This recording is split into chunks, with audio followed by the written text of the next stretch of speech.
दोस्तों आज के इस वीडियो में हम डिस्कस करने वाले हैं नॉन कन्वर्टेबल डिवेंचर्स के बारे में, जिसको शॉर्ट में एनसीडी भी कहा जाता है। अगर आप यहां पे पैसा इन्वेस्ट करते हैं तो यहां पे आपको हर साल 9 से 12% का फिक्स रिटर्न मिल सकता है। और मैंने आपने यहां पे इस यूट्यूब चैनल में एक कम्युनिटी पोस्ट किया था जहां पे आप लोगों से पूछा था कि कितने लोगों को नॉन कन्वर्टेबल डिवेंचर्स यानी कि एनसीडी के बारे में पता है। जहां पे कुछ लोगों को इसके बारे में इंफॉर्मेशन था, बहुत सारे लोगों को इसके बारे में इंफॉर्मेशन नहीं था, कुछ लोगों को थोड़ा बहुत इंफॉर्मेशन था एंड बाकी के लोगों ने बोला कि आप इसके ऊपर एक डिटेल वीडियो बनाओ। तो आज के इस वीडियो में हम यही डिस्कस करेंगे कि ये नॉन कन्वर्टेबल डिवेंचर्स होता क्या है, कंपनी नॉन कन्वर्टेबल डिवेंचर्स क्यों इशू करती है, यहां पे इसके एडवांटेजेस क्या है, इसके डिसएडवांटेजेस क्या है, यहां पे सिक्योर्ड और अनसिक्योर्ड नॉन कन्वर्टेबल डिवेंचर्स में क्या फर्क होता है, यहां पे अगर आप पैसा इन्वेस्ट करते हैं तो यहां पे क्या रिस्क होता है और आप इस रिस्क को किस तरीके से कम कर सकते हैं। तो आज की जो वीडियो है वो काफी इंटरेस्टिंग, काफी नॉलेजेबल है। आपसे रिक्वेस्ट ये है दोस्तों कि वीडियो पूरा एंड तक देखना ताकि कोई भी इंपॉर्टेंट पॉइंट मिस ना हो जाए। यहां पे दोस्तों हम सबसे पहला नॉन कन्वर्टेबल डिवेंचर्स को समझने से पहले ये समझ लेते हैं कि ये डिवेंचर्स होता क्या है और डिवेंचर्स का क्या कॉन्सेप्ट होता है। तो यहां पे कोई भी कंपनी जब स्टार्ट होती है तो उस कंपनी को चलाने के लिए कैपिटल की जरूरत पड़ती है, जिसको आप कह सकते हो कि उस कंपनी को चलाने के लिए पैसों की जरूरत पड़ती है। अब पैसा कहां से आएगा? तो जिस पर्सन ने उस कंपनी को स्टार्ट किया है, जो उस कंपनी का मालिक है, जो ओनर है, या तो वो उस कंपनी में पैसा इन्वेस्ट करेगा। यानी यहां पे वो दो तरीके से पैसा इन्वेस्ट कर सकता है। पहला ये कि वो अपना खुद का पैसा उस कंपनी में इन्वेस्ट करे।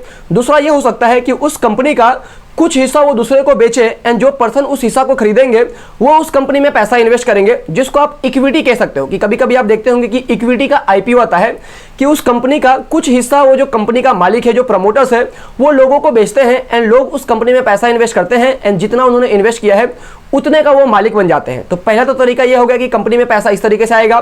दूसरा तरीका ये हो सकता है कि वो जो कंपनी का मालिक है, वो जो कंपनी है, वो किसी को अपना ओनरशिप ना दे, वो किसी बैंक से लोन ले ले, या तो किसी फाइनेंशियल इंस्टीट्यूशन से लोन ले ले, या तो किसी पब्लिक से लोन ले ले, आपसे या तो हमसे, किसी से भी लोन वो ले सकते हैं।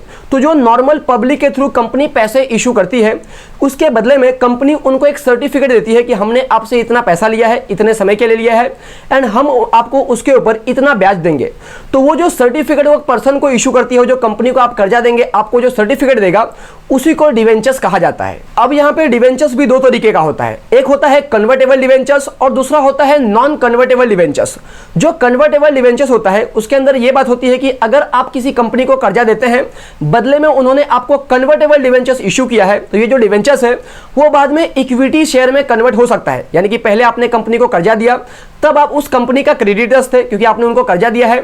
बाद में जब आपको इक्विटी शेयर इशू हो जाएगा, यानी कि आपका जो डिवेंचर्स है जब वो इक्विटी शेयर में कन्वर्ट हो जाएगा, तब आप उस कंपनी के ओनर बन जाएंगे। और दूसरा होता है नॉन कन्वर्टेबल डिवेंचर्स, जिसके बारे में हम आज के इस वीडियो में डिस्कस करने वाले हैं। तो बेसिकली नॉन कन्वर्टेबल डिवेंचर्स में होता यह है कि जब भी आप किसी कंपनी को कर्जा देते हैं, बदले में आपको सर्टिफिकेट देता है नॉन कन्वर्टेबल डिवेंचर्स। उसके ऊपर लिखा होता है कि भाई कंपनी को आपने इतना पैसा दिया है, इतने समय के लिए दिया है एंड आपको ये इंटरेस्ट मिलने वाला है।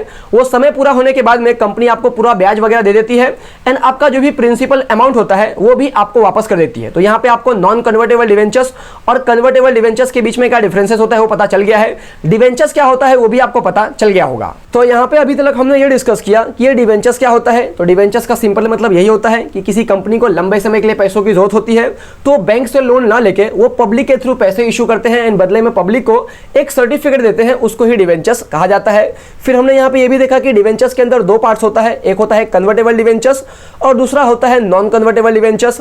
बेसिकली जो कंपनीज है वो कन्वर्टेबल डिवेंचर्स ज्यादा इशू नहीं करती है, ज्यादा करके नॉन कन्वर्टेबल डिवेंचर्स इशू किया जाता है। तो हम इस वीडियो में नॉन कन्वर्टेबल डिवेंचर्स को ही डिस्कस करेंगे। अब ये जो नॉन कन्वर्टेबल डिवेंचर्स है इसके अंदर भी दो पार्ट्स होता है, एक होता है सिक्योर्ड नॉन कन्वर्टेबल डिवेंचर्स और दूसरा होता है अनसिक्योर्ड नॉन कन्वर्टेबल डिवेंचर्स। तो हम अब इसको भी डिस्कस कर लेते हैं। तो यहाँ पे दो तरीके का नॉन कन्वर्टेबल डिवेंचर्स होता है। अब से हम नॉन कन्वर्टेबल डिवेंचर्स को शॉर्ट में एनसीडीज कहेंगे। तो यहाँ पे एक होता है सिक्योर्ड एनसीडीज और दूसरा होता है अनसिक्योर्ड एनसीडीज। तो अब यहाँ पे क्वेश्चन आता है कि ये सिक्योर्ड एनसीडीज क्या होता है।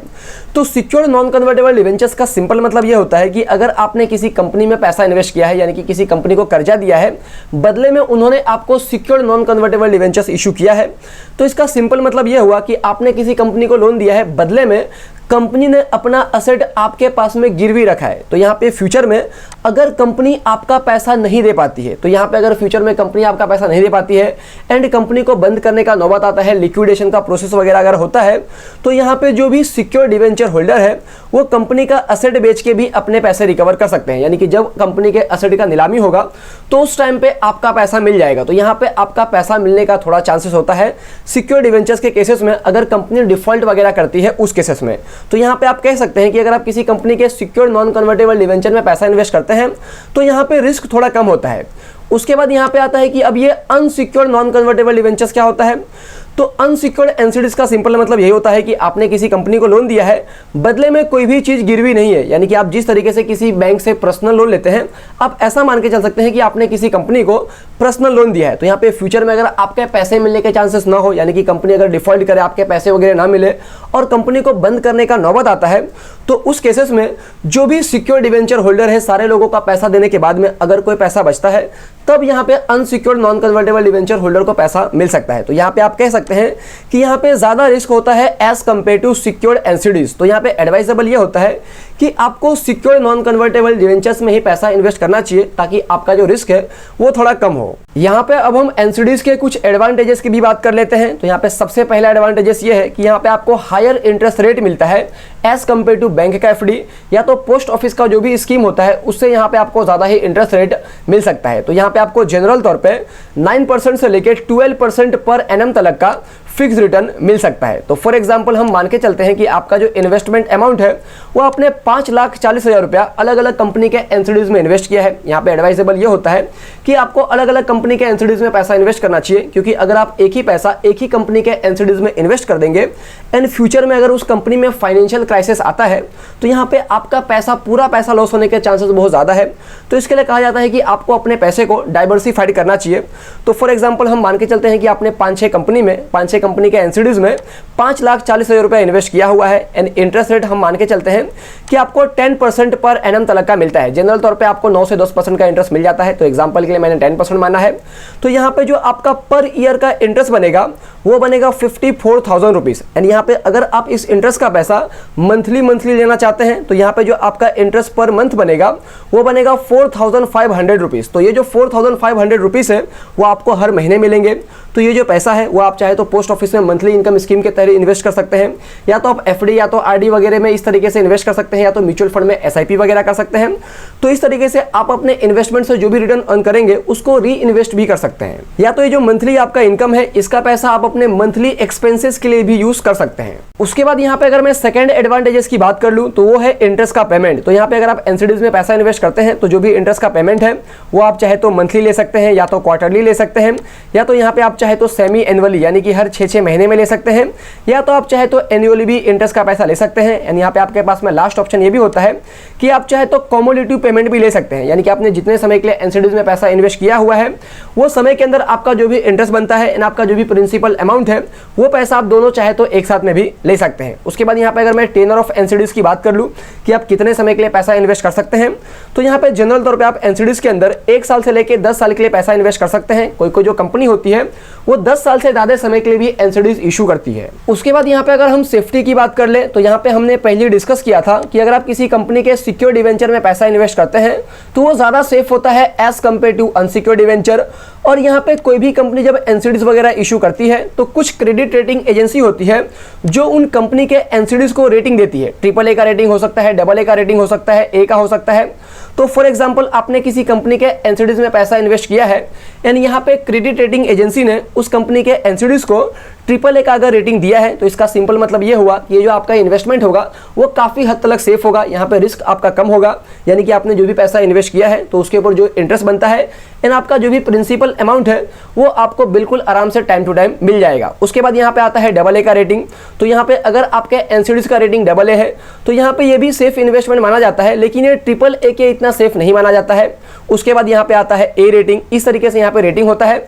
एंड लास्ट में यहाँ पे आता है डी रेटिंग। तो डी रेटिंग का सिंपल मतलब ये होता है कि अगर आपके एनसीडीज का रेटिंग डी है तो यहाँ पे हो सकता है वो कंपनी फ्यूचर में पेमेंट में डिफॉल्ट करे। तो यहाँ पे एडवाइजेबल ये होता है कि आपको AAA रेटेड या तो AA रेटेड एनसीडीज वगैरह में ही पैसा इन्वेस्ट करना चाहिए। यहाँ पे मैं आपको एक और इंपॉर्टेंट बात बता दूं कि यहाँ पे आपको 100% रेटिंग एजेंसी के ऊपर ही विश्वास नहीं करना है, क्योंकि जो रेटिंग एजेंसी है वो इस रेटिंग को, ये AAA रेटिंग या तो जो भी रेटिंग है उसको कभी भी चेंज कर सकते हैं। हो सकता है क्रेडिट रेटिंग एजेंसी को पता चले बाद में कि किसी कंपनी के फाइनेंशियल में कुछ तो प्रॉब्लम है, तो उसका जो AAA रेटेड है उसको सिंपली BBB में कर दे या तो BB में कर दे, तो कभी भी ये रेटिंग चेंज हो सकता है। तो आपको 100% इसके ऊपर विश्वास नहीं करना है, आपको रेटिंग कंसीडर करना है, but at the same time आपको भी उस कंपनी के बारे में थोड़ा बहुत फाइनेंशियल पता होना चाहिए। तो फ्यूचर में जो भी कंपनी का नॉन कन्वर्टेबल डिवेंचर्स आएगा तो हम अपने इस वीडियो में डिस्कस करेंगे, यानी कि आने वाले जो भी हमारा वीडियोस होगा उसमें डिस्कस करेंगे and at the end conclusion निकालेंगे कि पैसा इन्वेस्ट करना चाहिए कि नहीं करना चाहिए। उसके बाद यहाँ पे अगर हम मिनिमम इन्वेस्टमेंट की बात कर लें तो यहाँ पे कोई भी कंपनी जब एनसीडीज वगैरह इशू करती है तो यहाँ पे आप मिनिमम 10,000 रुपए से इन्वेस्टमेंट स्टार्ट कर सकते हैं। तो यहाँ पे अगर आप पहली बार नॉन कन्वर्टेबल डिवेंचर में पैसा इन्वेस्ट करने जा रहे हैं तो आप अपने 10,000 रुपए से 2-3 साल के लिए पैसा इन्वेस्ट करके टेस्ट आउट कर सकते हैं। एंड यहाँ पे एट द एंड अगर मैं एडवांटेजेस की बात कर लूँ तो आप एनसीडीज के ऊपर जो भी इंटरेस्ट वगैरह अर्न करते हैं तो यहाँ पे कोई भी टीडीएस वगैरह नहीं करता है, यानी कि यहाँ पे आपका जो एनसीडीज होता है, यानी कि जो सर्टिफिकेट होता है वो बेसिकली डीमेट फॉर्म में होता है, इलेक्ट्रॉनिक फॉर्म में होता है।